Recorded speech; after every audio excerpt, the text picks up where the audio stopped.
दिनै United tribal organisation of आसामा बिथांमोना थिं रानना होफैदों नोंथाङा बाहागो लानाय मा बुंनो सानो?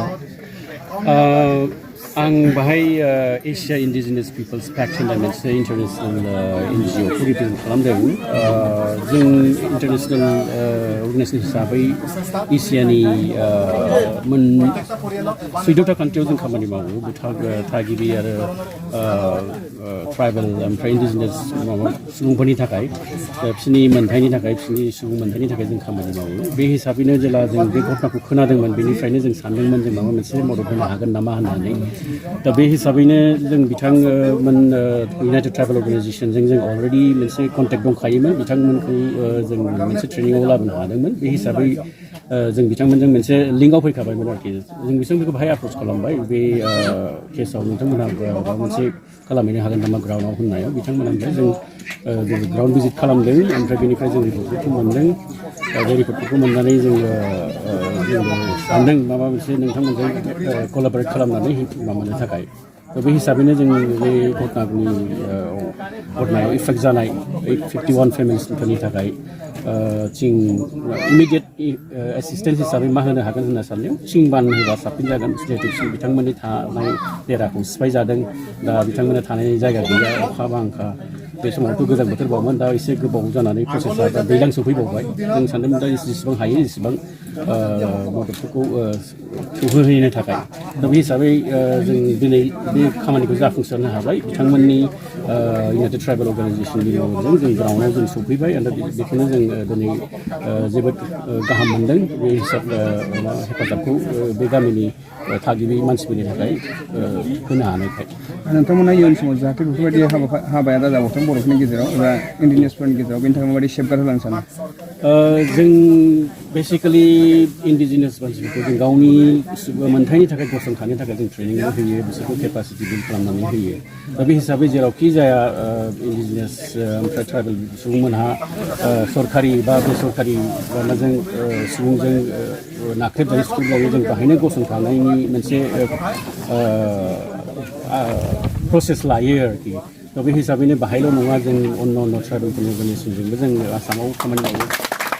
बे हिसाबै अन्न देशआवबो जों बिदिनो खामानि मावो आरोखि।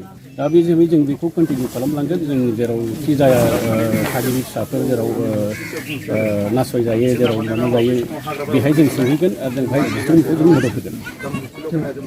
गिबियाव हामबायसै नोंथांमोनखौ।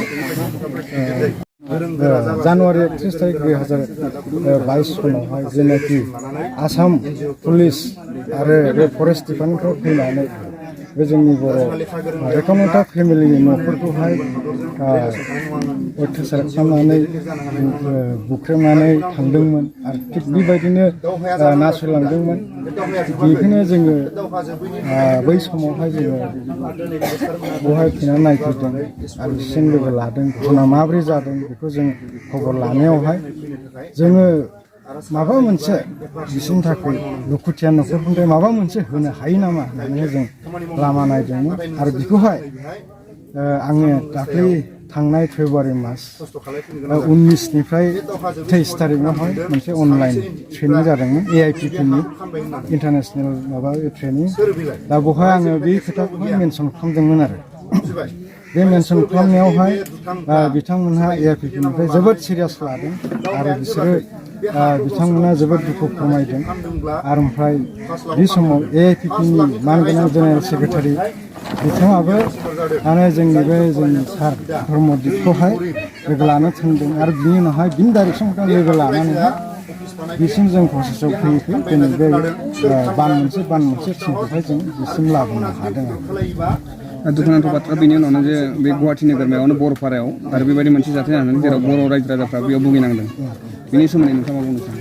बिनि सोमोन्दै माने दा जों नुनो मोन्दों बयबो जोङो गोबां ट्राइबेलफोर आरो जोंनि जाथिनि माबा आफादफोर दङ। बिथांमोना बिराद नाजादों, मावफैदों, माबा माबि जेनेबा बिसोरनि सेफटिनि थाखाय मावदों। दा बिसोरोबो मावदों आरो जोंबो सापर्ट दं। लोगोसे जोंबो लासैनो जोङो हयथ' जोंनि मावनाया खालि बे जों थांनानै माबाया माने जोंनो एसे सम नांगोन जोङो जायनि फलावहाय बे बेल ब्लकनि थाखाय केस होनानै दोनदों बियो दासिमबो बेल ब्लकनि आन्दाराव गोलैयो जेरावनाखि बेथ' बिराद दुखुनांथाव बाथ्राखा जेरावनाखि बर'फ्रा थागिबि बर'फ्रा थानो मोनो जायफ्रानाखि नन ट्राइबेल बिसोरखौसो होखारनांगौ इलिगेल थाग्राफोरखौ नाथाय बिसोरो लिगेल मानसिखौसो होखारगासिनो दं थिग बेबायदिनो फार्स्टआव नलपारा नेक्स्टआवहाय जोंना नै दाख्लै बर'बारि ओमफ्राय दा आरो नै बिटिसि बर'लेण्ड क'क्राझारनि बे बाथ्रामारियावहायबो आरो बर'फोरनि हाखौसो सेनो नागिरदों दा बे जोंनि थाखाय बिराद जोबोद दुखुनांथाव आरो जोङो बिदिखौहाय सैज्य खालामनो हानाय नङा आरो थायाबो जोङो बेखौ गुबुनजों नङा जोङो आयेनजोंहाय बेखौ नांगोन आरो जुजिगोन थिग बेबायदिनो जों बे नलपारानि थाखाय जों अलरेडि प्रसेसखौ लाजेनबाय